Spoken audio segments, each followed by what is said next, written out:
दुनिया भर का नाटक करते हैं। हम एक ही परिवार के हैं, हम जय मूर्तिवासी बोलते हैं, हमारा डीएनए एक है, हमारे माँ बाप एक ही हैं, हमारे पूर्वज एक हैं। ये भाषण देना बंद कर दें वो लोग जो विरोध करते हैं। अगर वो विरोध करते हैं तो ये भाषण देना बंद करें। ताकत लेकर के विरोध कर रहे हैं, वो केवल जातिवादी हैं, समाज विरोधी हैं, संविधान विरोधी हैं।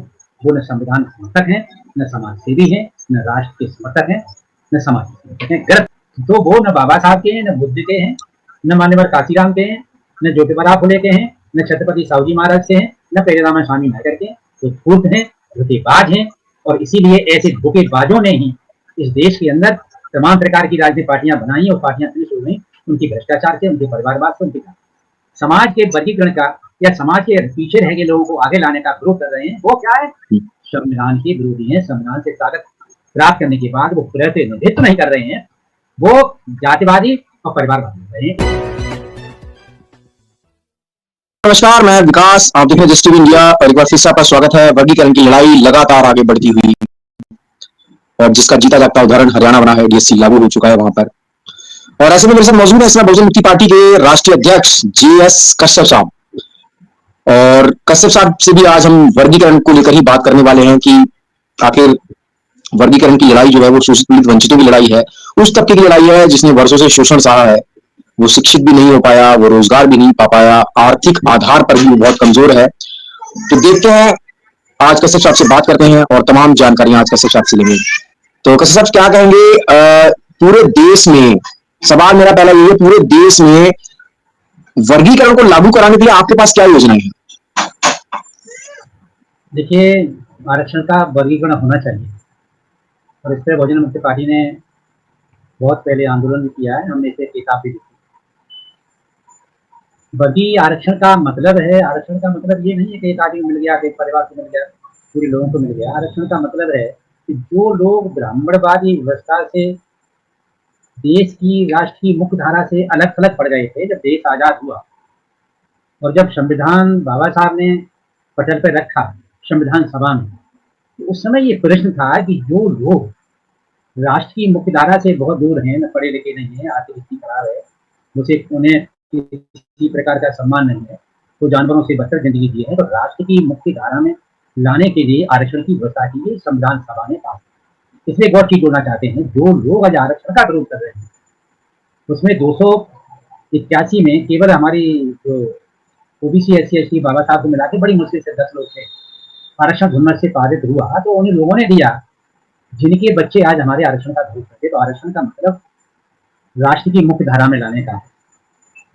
तो जो लोग आज वर्तमान समय में आरक्षित समाज, जो अनुसूचित जाति, अनुसूचित जनजाति में, ओबीसी में जो लोग पीछे रह गए, उनको लाने का, आगे लाने का या राष्ट्र की मुख्य धारा में जोड़ने का तरीका जो जिस समय संविधान बना था उस समय आवश्यकता थी, आज ये आवश्यकता है कि उनको राष्ट्र की मुख्य धारा में लाने के लिए वर्गीकरण अति आवश्यक है। अगर वो वर्गीकरण नहीं होगा तो वो राष्ट्र की मुख्य धारा में नहीं आ सकते। एक उदाहरण देना चाहते हैं कि आरक्षण से जब एक परिवार का, एक रिश्तेदार का कोई बच्चा लग जाता है तो उसके अन्य रिश्तेदार और अन्य परिवार के लोग कहते हैं देखो उनका बच्चा लग गया, मुझे पढ़ना चाहिए। अगर उन्हें आरक्षण की सुविधा वर्गीकरण के द्वारा नहीं दी जाएगी तो पढ़ने की जो इच्छा शक्ति है या पढ़ाने की जो इच्छा शक्ति पेरेंट्स की है वो भी लगभग समाप्त हो जाती है। इसलिए आरक्षण का होना अति आवश्यक है, वर्गीकरण होना अति आवश्यक है। और अगर वर्गीकरण नहीं होगा तो उनको राष्ट्र की मुख्यधारा में लाने का तरीका क्या? जी, राष्ट्र की मुख्यधारा में लाने का तरीका क्या? जो लोग आज आरक्षण का विरोध कर रहे हैं, जो लोग विरोध कर रहे हैं, जो आरक्षण की सुविधा से आगे बढ़े, जी, एक लड़ाई लड़ सकते थे, वो लड़नी चाहिए। हम लोग सब कर सकते हैं, वर्गीकरण होना चाहिए। लेकिन वर्गीकरण से अगर सीटें नहीं भरी जाती हैं तो जिसे वर्गीकरण से ये कहा गया दूसरे ए मानो ए और बी बना दिया, ऐसी बना, तो अगर बी और सी नहीं भर पाता है तो ए से ली जाएंगी, वो छोड़ी नहीं जाएंगी। ये तो लड़ाई सही है, लेकिन वर्गीकरण न हो इस प्रकार का, जो लोग वर्गीकरण न हो इस प्रकार का लोग जो आंदोलन कर रहे हैं, जो विरोध कर रहे हैं, वो समाज विरोधी के साथ साथ संविधान विरोधी। बाबा साहब ने किताबें पढ़ी है, बाबा साहब ने कहा कि वर्गीकरण होना चाहिए, वर्गीकरण होगा तभी सब समाज के लोगों को आरक्षण की सुविधा मिलेगी, राष्ट्रीय मुख्य धारा में लाएंगे। दूसरी, जो लोग आरक्षण का विरोध करते हैं वो कहते हैं साहब ये बढ़ जाएगा। एक प्रश्न करना चाहते हैं उन लोगों से, जो लोग ये कहते हैं बट जाएगा, वो बांटने का स्वयं कार्यक्रम शुरू कर। उदाहरण के लिए अगर परिवार में 3 भाई, एक भाई आगे निकल गया है, 2 भाई पीछे रह गए, तो एक भाई जो पीछे दो आगे निकल गया है, उसकी जिम्मेदारी, उसके भी 2 सगे भाई हैं, तो उनको आगे लाने के लिए उसे प्रोग्राम करना पड़ेगा, उनको सुविधा देनी पड़ेगी। अगर वो मना करता है तो भाई वाला सिद्धांत जो है, परिवार वाला सिद्धांत, उसको विरोध, तो लोग विरोध कर रहे हैं, वो आरक्षण का विरोध करके समाज में वर्गीकरण का विरोध करके समाज को विरोध कर रहे हैं। जिनको पढ़ने की सुविधा नहीं मिल पा रही है, जिनको पढ़ा दिया है, नौकरी की सुविधा नहीं मिल पा रही है, तो उसी बात कहना चाहते हैं। दुनिया भर का नाटक करते हैं, हम एक ही परिवार के हैं, हम जय मूर्तिवासी बोलते हैं, हमारा डीएनए एक है, हमारे माँ बाप एक ही हैं, हमारे पूर्वज एक हैं, ये भाषण देना बंद कर दें। वो लोग अगर वो विरोध करते हैं तो ये भाषण देना बंद करें। वो विरोध करके जो कह रहे हैं कि जो आरक्षण का वर्गीकरण मांग रहे हैं जो समाज, वो गलत कर रहा है। हम ये कह रहे हैं जो विरोध कर रहे हैं वो बहुत गलत कर रहे हैं, असंवैधानिक है, असामाजिक तत्व, और उनका विरोध होना चाहिए। उसके लिए हम एक पंपलेट भी लिखना चाह रहे हैं, लिखेंगे, थोड़ा बिजी हो रहे थे बहुत ज्यादा जी। हम पूरा कश्यप साहब, सवाल मेरा ये था, कश्यप साहब सवाल मेरा ये था कि बहुजन मुक्ति पार्टी, क्योंकि आप उसके राष्ट्रीय अध्यक्ष हैं, तो बहुजन मुक्ति पार्टी क्या योजना है बहुजन मुक्ति पार्टी के साथ पास, जो पूरे देश में इस वर्गीकरण को लागू करा सके? क्योंकि अगर हरियाणा में देखिए लागू हो चुका है, कर्नाटका में लागू हो चुका है, और तमाम जो राज्य हैं वहां लागू हो चुका है ये, तो पूरे देश में किस तरीके से इसको लागू कराएंगे, इसकी क्या योजना है आपके पास? हम लोग ये चाहते हैं कि अपने हम जो बहुजन मुक्ति पार्टी है, संसद से हम लोग पास कराएंगे, और पास कराने के बाद हम लोग ये चाहते हैं कि बहुजन मुक्ति पार्टी और जो लोग वर्गीकरण का पक्षधर हैं वो सब लोग मिलकर के एक कार्यक्रम बनाएं और सरकार पर दबाव बनाएं कि इसे लागू करें, और लागू होने से क्या क्या देश को सुविधा होगी, क्या क्या समाज को सुविधा होगी, इस प्रकार की बातें तैयार करके नेट पर तैयार करके हम लोग करना चाहते हैं। और हमारा जितने भी लोग जो वर्गीकरण चाहे ओबीसी का वर्गीकरण हो, चाहे एससी का वर्गीकरण हो, और चाहे एसटी का वर्गीकरण हो, हम लोग पक्ष में हैं, और इसके लिए हम लोग जल्दी बैठ करके एक कार्यक्रम तैयार करेंगे और तैयार करके। कश्यप सर, एक बड़ा सवाल अभी, क्योंकि आपने तमाम स्टार्टिंग में आपने विरोधियों के बारे में तमाम बातें बोल दी हैं, लेकिन मेरा सवाल ये है कि काशीराम की विरासत को संभालने वाले लोग और बाबा साहब को अच्छे से पढ़ने वाले लोग, तो बाबा साहब की ये जो विचारधारा थी, बाबा साहब ने कहा था कि जो रिजर्वेशन का फायदा है वो पंक्ति में खड़े हुए अंतिम व्यक्ति तक पहुंचे, तो जो लोग बाबा साहब को मानने का दम, या जिनके पास पेटेंट है बाबा साहब का, जो जय भीम नमो बुद्धाय बोलते हैं, तो उन लोगों ने इतने बड़े फैसले को इसका विरोध किया, जबकि वो काशीराम को पढ़ चुके हैं, बाबा साहब को पढ़ चुके हैं, सारी चीजें कर चुके हैं, आंदोलन कर चुके हैं बड़े बड़े, और राज्यों के मुख्यमंत्री भी रह चुके हैं। तो ऐसे लोग स्टैंड लिए हुए हैं कि ये गलत है, तो ऐसे लोगों के लिए क्या कहना चाहेंगे आप? देखिए, ये हम उनके लिए एक ही बात कहना चाहते हैं कि उन्हें सद्बुद्धि आए। बाबा साहब को, माननीय काशीराम को, या जो भी महापुरुष रहे हैं, अगर हम उनको मानते हैं तो खाली मानने से नहीं, हमारे आचरण व्यवहार में भी आनी चाहिए और हमें उसका समर्थन करना चाहिए। मैं सबसे बड़ी बात ये कहते हैं तो जो मेरा भाई पीछे रह गया है उसको साथ लाने का तरीका बताएं, और तरीका नहीं है, जो तरीका आया उसका समर्थन करें। तो जो लोग विरोध कर रहे हैं वो इस वर्गीकरण का विरोध नहीं कर रहे हैं, वो अपना स्वयं का विरोध कर रहे हैं और समाज को अलग थलग करने का कार्यक्रम शुरू करें, अलग थलग हो जाए, उसका नुकसान होगा ही, पूरी समाज का नुकसान। लेकिन कश्यप साहब, तो आरोप तो वो यही लगा रहे हैं ना कि इससे वर्गीकरण से समाज बढ़ जाएगा, संविधान खत्म हो जाएगा, रिजर्वेशन खत्म हो जाएगा। आरोप तो ये है। पढ़ते ही नहीं है, संविधान अनुच्छेद 15 पढ़े ना, क्या दिया है? संविधान पढ़ें, तमाम जजमेंट हैं उसको पढ़ें। सवाल इस बात का है वो लोग हैं जो जातिवादी, सबसे बड़ा इस चीज को हम मानते नहीं है, दुर्भाग्य को दुर्भाग्य शब्द यूज कर रहे हैं। सबसे बड़ा दुर्भाग्य ये है, सच्चाई ये है कि संविधान की ताकत से 1947 के बाद 10 साल के अंदर अधिकार बंचित समाज शासक होना चाहिए था, और संविधान चलाने की ताकत इन्हीं लोगों नहीं बने। आप जिनकी बात कर रहे हैं, जो आरक्षण के वर्गीकरण का विरोध कर रहे हैं, वो महाजातिवादी हैं, और जातिवादी लोग कभी भी समाज और बुद्ध की बात करते हैं, क्या कहा संविधान के प्रियम क्या है? समता, बंधुता, न्याय पर आधारित समाज और राष्ट्र का निर्माण करिए, प्रियम का क्या प्रस्तावना, जब देश कैसा बनाएंगे, संविधान कैसा बनाएंगे। तो जो लोग विरोध कर रहे हैं और आरक्षण का ताकत लेकर के विरोध कर रहे हैं, वो केवल जातिवादी हैं, समाज विरोधी हैं, संविधान विरोधी हैं। वो न संविधान समर्थक हैं, न समाज सेवी हैं, न राष्ट्र के समर्थक हैं, न समाज के समर्थक हैं। गलत है। और हम तो एक क्वेश्चन करते हैं, जी वो लोग जो विरोध करें वो केवल यही तो बता दें रास्ता क्या, जो वर्गीकरण का रास्ता हम लोग समर्थन करने वाले लोग हैं।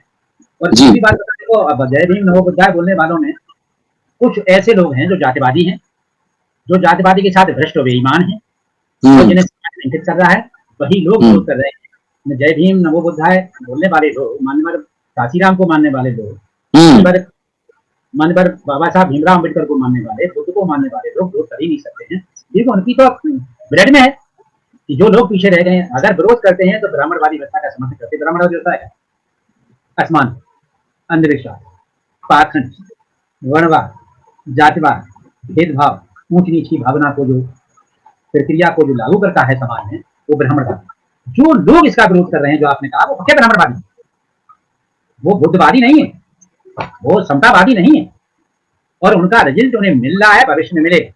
खैर, हम उनकी बुराई न करके हम वर्गीकरण की लड़ाई लड़ें, और वर्गीकरण लड़ाई के लिए लोग बैठ करके बहुजन मुक्ति पार्टी और जितने समर्थक हैं, हमारी इच्छा ये है बहुत जल्दी 20-25 जो खास खास लोग हैं उनको बुला करके इस पर एक नेटवर्क तैयार किया जाए। प्रक्रिया क्या होगी तो ये जरूरी इसलिए है कि समाज को जो बांटने वाले लोग हैं वो कह रहे हैं वर्गीकरण से बच जाएगा।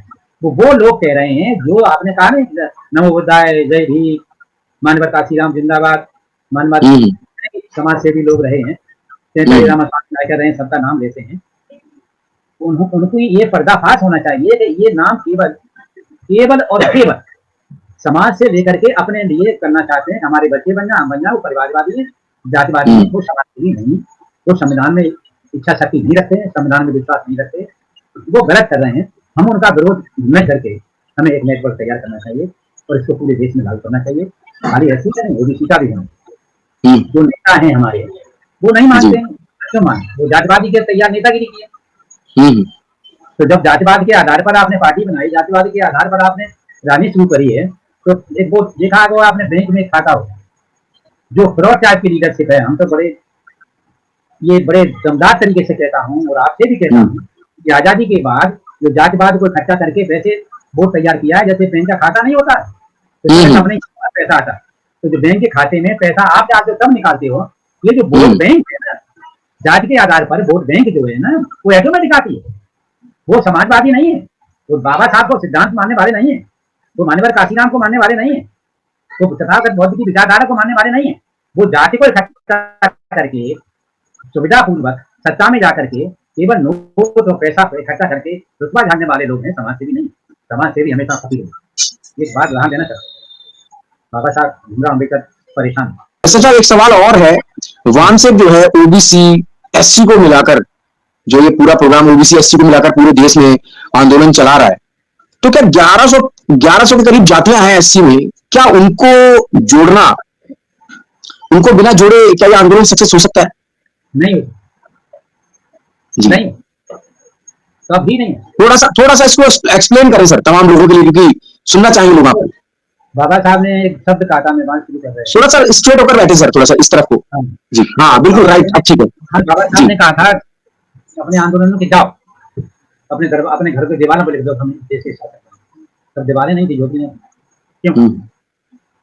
बाबा साहब ने कहा था कि संविधान बना रहा हूँ, संविधान में संविधान की जो तरीके से देश चलेगा तो वही राजा बनेगा, वही देश का शासक बनेगा, वही संविधान बनाने वाला बनेगा जो बहुसंख्यक और ओबीसी एससी एसटी बहुसंख्यक समाज है, इसलिए उन्होंने कहा था। तो जो लोग ओबीसी एससी एसटी को जोड़ने की बात नहीं करते हैं, केवल एक जाति को बात करते हैं, तो वो न बाबा साहब के हैं, न बुद्ध के हैं, न मान्यवर काशीराम के हैं, न ज्योतिबा फुले के हैं, न छत्रपति साहू जी महाराज के हैं, न पेरेराम स्वामी नायकर के हैं। तो धूर्त हैं, धोखेबाज हैं, और इसीलिए ऐसे धोखेबाजों ने ही इस देश के अंदर तमाम प्रकार की राजनीतिक पार्टियां बनाई और पार्टियां शुरू हुई। उनकी भ्रष्टाचार से, उनके परिवारवाद से, उनकी जातवाद से अलग हटना पड़ेगा। जिससे आप लड़ रहे हो वो आदमी क्या कहता, मेरी विचारधारा का है तो मेरा। भाजपा में आज मुख्यमंत्री कौन, प्रधानमंत्री कौन है? उनकी जाति का है। राष्ट्रपति कौन है? उनकी जाति का है। 70% मुख्यमंत्री कौन है? उनकी जाति के। लेकिन नहीं, उनकी विचारधारा, जो समाज अपनी विचारधारा के लोगों को आगे बढ़ा करके और अब संविधान के विरोध में कार्य करने की ताकत का निर्माण कर रहा है, और हमारे समाज में जातियों को इकट्ठा करके शासक बनना चाहते हैं, वो असंभव है, बन नहीं सकते हैं। और भिन्न काम के लिए बन सकते हैं, लेकिन जो जो हमारी विचारधारा है उसको स्थापित नहीं कर सकते हैं। ये कटु सत्य है और यही कारण है कि देश के 73-74 साल संविधान बने हो गया है, वो चला नहीं। समाज में जो पढ़ा लिखा भी आदमी वहां पहुंचा, उसने भी, जानते हो संविधान में क्या लिखा, अनुच्छेद क्या, हिंदी बताओ जी सामाजिक और शैक्षणिक रूप से पिछड़े वर्ग के लोगों जी। शिक्षा और सरकारी आप नौकरियों में, आर्टिकल 16 4 15 4 बता रहे हैं सर? हाँ हाँ, वो 15/4/15 हमने जी जी जी जी उसका जी जो जी सारांश है भाई, क्या जी है? जी जी। सामाजिक और शैक्षणिक रूप से पिछड़े वर्ग के लोगों को हाँ हाँ आरक्षण दिया जाता है क्योंकि वो देश के प्रतिनिधि हैं। सामाजिक और शैक्षणिक रूप से पिछड़े वर्ग की एक बार शब्द क्या गया, सामाजिक और शिक्षित रूप से जो पिछड़े वर्ग के लोग हैं उनको पर्याप्त आरक्षण दिया जाता है ताकि पर्याप्त प्रतिनिधित्व कायम करने के लिए। आरक्षण का जो सामाजिक और शैक्षणिक रूप से पिछड़े वर्ग के लोग हैं पर्याप्त प्रतिनिधित्व कायम करने की इजाजत दिया जाता है। हमारा संविधान ये कहता है। अगर हम वकील हैं तो समाज के प्रति, कोई भी आदमी पढ़ा लिखा सर्विस में, नौकरी में, नेता, चपरासी है तो क्या है, वो समाज का प्रतिनिधि है। तो समाज का प्रतिनिधि बनाया किसने? संविधान ने बनाया। जी जब संविधान ने बनाया है तो संविधान की बात माननी चाहिए ना, तो वो तो किया नहीं। जी संविधान की बात में संविधानिक शर्त क्या है? अगर हम वकील बन गए तो ठीक है, मेरे वकील बन गए तो फीस लेंगे, पैसा लेंगे, लेकिन हम समाज का काम ही करें।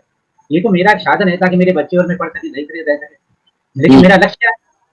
हम प्रतिनिधि किसके हैं? उस अधिकार वंचित समाज के हैं जिसे हम अधिकार देना चाहते हैं संविधान के अनुसार, उसे शासक संविधान में लिखा है। तो जो लोग पढ़े लिखे लोग समाज के वर्गीकरण का या समाज के पीछे रह गए लोगों को आगे लाने का विरोध कर रहे हैं, वो क्या है? संविधान के विरोधी हैं। संविधान से ताकत प्राप्त करने के बाद वो प्रतिनिधित्व नहीं कर रहे हैं, वो जातिवादी और परिवारवादी हो रहे हैं। इसीलिए 73-74 सामाजिक मेला नहीं, ऐसा ही रहेगा तो भविष्य में नहीं। जी कसर साहब, एक सवाल और है। बहुजन की जो लड़ाई है, बहुजन की लड़ाई बहुत बड़ी है और ये डीएससी के मुद्दे के बाद आपको क्या लगता है, बहुजन में बिखराव हुआ है या कभी भविष्य में ये सब एक साथ आ पाएंगे? क्योंकि जो नेता है उन्होंने तो बिखराव कर दिया है अपनी बयानबाजी से, तो भविष्य क्या है बहुजन समाज का इस देश में? भविष्य उज्जवल है। जो बिखरा हुआ है वो लोग स्वार्थी हैं, वो लोग परिवारवादी हैं, वो लोग जो अपने वर्चस्व चाहते हैं, सत्ता पे वर्चस्व पैदा करके धन इकट्ठा करना चाहते हैं। एक बात है तो आपको मरने के बाद जेब कफन पड़ता है, उसमें जेब नहीं, ऊपर नहीं ले जाओ, ऐसे ही चले जाओ, मुस्कुराने आओ, हाथ पसाने जाओगे, जो कफन पड़ेगा उसमें जेब नहीं है, कोई पैसा नहीं ले जाओगे, तो बीमार लोग हैं। स्वार्थी लोगों ने, परिवारवादी लोगों ने, सब स्वार्थी लोगों ने परिवारवाद और जातिवाद के नारा देकर के सत्ता में पहुंचे हैं, कभी परिवर्तन नहीं सकता। एक बात और कहना, किस बात की परिवर्तन की बात करते हैं? हमारे भाषण, हमारे लोग भाषण गलत देते। भारतीय संविधान 26 जनवरी 1950 को लागू हुआ, उसमें जितने भी समस्याएं समाधान हो गई। हमें आरक्षण का लाभ मिला, सत्ता में जाने का हमें लाभ मिला, हमें वोट डालने का राइट मिला। हमें किसी भी शरणराजी को नहीं मिला आरक्षण, अब मिला, मेरे संविधान ने नहीं दिया। तो संविधान 26 जनवरी 1950 को जिस परिवर्तन की बात जो नेता करके इकट्ठा करके हमारे समाज को गुमराह करते हैं, सत्ता में पहुंचने के बाद जातिवाद नोटवाद फैलाते हैं, वो लोग गलत भाषण देते हैं। क्या का परिवर्तन चाहते हैं? अरे शिक्षा का परिवर्तन मिला मुझे, राजा बनने का परिवर्तन मिला मुझे, समाज में रहने का, किसी धर्म को मानेंगे नहीं मानेंगे, हमें अधिकार मिला, हमें सारे अधिकार 26 जनवरी 1950 को मिल गए। लड़ाई क्या होनी चाहिए? लड़ाई ये होनी चाहिए, संविधान चलाने वाली अधिकार वंचित समाज ताकत रहती है। ये लड़ाई नहीं है। क्या परिवर्तन करें? क्या परिवर्तन करोगे तुम? किस बात का परिवर्तन करें बताना मुझे। हम तो वकील है ना, पढ़ते भी तो वकील। तो 26 जनवरी को संविधान लागू होने के बाद सारी परिवर्तन हो गया है, लेकिन जमीनी हकीकत पर चीज लागू नहीं हुआ कि जमीनी हकीकत पर हमारा समाज संविधान चलाने वाली ताकत नहीं बना, और ताकत न बनने का कारण ये रहा, जिनको कहते हैं आप विकसित हो रहे हैं, वो समाज से ही नहीं है, वो जातवादी, वो क्षेत्रवादी, वो परिवारवादी। फकीर आदि जब पैदा होगा, बाबा साहब फकीर थे, कुछ नहीं चाहिए, कर गए। तो इस प्रकार का कोई समाज बनाएगा, बनेगा, अब ऐसा नहीं है। ये विकसित हो गए हैं, लेकिन देखो जो जातिवादी हैं, भ्रष्ट हैं, बेईमान हैं, जो आदमी को आदमी नहीं समझते हैं, जो पीछे रह गए उनको आगे लाने की बात नहीं करते हैं, वो इंसान की श्रेणी में नहीं है। वो ने बर्बाद होना है, विघटित होना है, सत्यानाश होना है। लेकिन अब समय है कि रास्ता साफ हो रहा है। हम आपको बहुत बहुत बधाई देते हैं, आपके चैनल को बधाई देते हैं। इस प्रकार का प्रोग्राम आपको बड़े पैमाने पर करना चाहिए। जी जी जी जी। जो विघटित हो गया वो तो होना था। हम गलत काम करेंगे और हम कहोगे हम आगे बढ़ जाएंगे। तथागत गौतम बुद्ध की किताब को पढ़ो तो उन्होंने कहा आगे बढ़ने का रास्ता है, पीछे जाने का रास्ता क्या है? बाबा साहब ने माना, बाबा साहब ने भी लिखा। तो जो रास्ता उन्होंने अपनाया है वो समाज को इकट्ठा करने का बताया ही नहीं। हमने आपको उदाहरण दिया, भाजपा में इतने भी 70% ओबीसी के मुख्यमंत्री हैं, प्रधानमंत्री ओबीसी का है, राष्ट्रपति एससी का है, वो है तो मेरा, लेकिन मेरी विचारधारा का नहीं। वो विचारधारा की जो आदमी है उसे आगे बढ़ाते हैं। हमारे समाज में जाति के आदमी है जो गधा है, जिसे कुछ नहीं आता है, हम उसको आगे इसलिए बढ़ाते हैं, ये गधा है तो गधा पे हम वजन लाद के कभी चल लेंगे। ये कभी नहीं कहा कि नहीं मुझे इसे घोड़ा बनाना है, शेर बनाना है। तो ऐसा करोगे तभी समाज इकट्ठा होगा। और जब इन लोगों ने नहीं किया है, बर्बाद होंगे, ब्रिगेड होंगे, सत्यानाश उनका होगा, लेकिन समाज में नहीं। कश्यप साहब, तमाम व्यूअर्स को क्या कहना चाहेंगे, डीएससी समाज के तमाम लोगों को क्या कहना चाहेंगे सर? आज एक मैसेज देना चाहेंगे तमाम लोगों को? हाँ, वो हम सारे अधिकार वंचित समाज को केवल एक ही अपील करते हैं और एक ही निवेदन करते हैं कि बाबा साहब ने कहा था कि जाओ अपने दीवारों पे लिखो शासक बनो, सब रख की क्या जात विहीन, धर्म विहीन, क्षेत्र विहीन की समाज की रचना करोगे तो देश के शासक बनोगे, और जो देश के शासक बनोगे तो देश दुनिया की ताकत बनेगा। ये हमारे वो किताब एक लिखी है, मेरा भारत महान भारत, उस किताब में लिखा ये समय आएगा। उन्होंने लिखा कि साहब ब्राह्मण ने सत्ता संभाली, अच्छा नहीं किया, वर्णवाद जातवाद फैला, ऊंची नीची भावना फैली, भ्रष्टाचार अच्छा नहीं लगा। दूसरा उन्होंने लिखा क्षत्रिय शासन किया, सही नहीं, बड़े छोटे की भावना फैली, दुनिया की सामंतवादी व्यवस्था लागू हुई। उन्होंने बनिया ने शासन किया, अच्छा नहीं, क्योंकि भ्रष्टाचार फैला। उन्होंने कहा आगे आने वाली पीढ़ी में शब्द शूद्र उन्होंने किया, शूद्र के बाद अशूद्र बना, फिर एससी एसटी ओबीसी बना, सभी लोगों को अधिकार वंचित समाज को, जो आज ओबीसी एससी एसटी में सबको शूद्र कहा गया पहली बार। तो उन्होंने कहा तो शूद्र, कोई ऐसा शूद्र शासक बनेगा जो कैसा, जो अधिकार वंचित समाज से ही पैदा होगा, तभी देश का शासक बनेगा और देश महाशक्ति बनेगा। तो समय आ, तो हमें सब लोगों को काम करना चाहिए। आप सभी लोगों से अपील करते हैं कि जाति धर्म समाज की रचना करने के लिए से ऊपर उठना पड़ेगा। और जो विचारधारा का आदमी है, आचरण व्यवहार से अच्छा लगता है, उसका कार्यशैली अच्छी है, उसको जब आप साथ देंगे, उसके साथ कंधे से कंधा मिलाएंगे, तो समाज में सत्ता आपके हाथ में आएगी। जो संविधान चलाने वाली ताकत बनोगे, खाली आपको ही फायदा नहीं होगा, देश में हर वर्ग समाज को फायदा होगा, दूसरी बात दुनिया को फायदा होगा। ये बुद्धि विचारधारा ही देश को, संसार को बचा सकती है, आपको बचा सकती है, हमें बचा सकती है। तो हमारी ये अपील है कि हम जाति धर्म की समाज की रचना करें, और जो लोग इस मुहिम में सही है वो सब इकट्ठे होकर के आंदोलन करें। जो लोग विघटित हो रहे हैं, जो बर्बाद हो रहे हैं, उनका रास्ता बर्बाद होने का ही काम हो रहे हैं, कोई बात नहीं, एक रास्ता अच्छा नहीं है। तो दोस्तों, ये कश्यप साहब हमारे साथ, जीएस कश्यप साहब मौजूद थे इस समय, और तमाम बातें आपने सुनी है किस तरीके से पूरी बहुजन विचारधारा को उन्होंने खोल के रख दिया है, और उन तमाम लोगों को भी कहा है जिन लोगों ने विरोध किया है बिना नाम लिए, उन तमाम लोगों को एक मैसेज दिया है कि जिस तरीके से समाज बिखर रहा है, वो समाज का बिखराव के जिम्मेवार आखिर वो तमाम लोग ही हैं जिन्होंने वर्गीकरण का विरोध किया। तमाम खबरों में आप देखते रहे दृष्टि मीडिया। और दोस्तों, कश्यप साहब की बातों को आप कैसे ले रहे हैं, अपनी राय कमेंट में जरूर दें। धन्यवाद।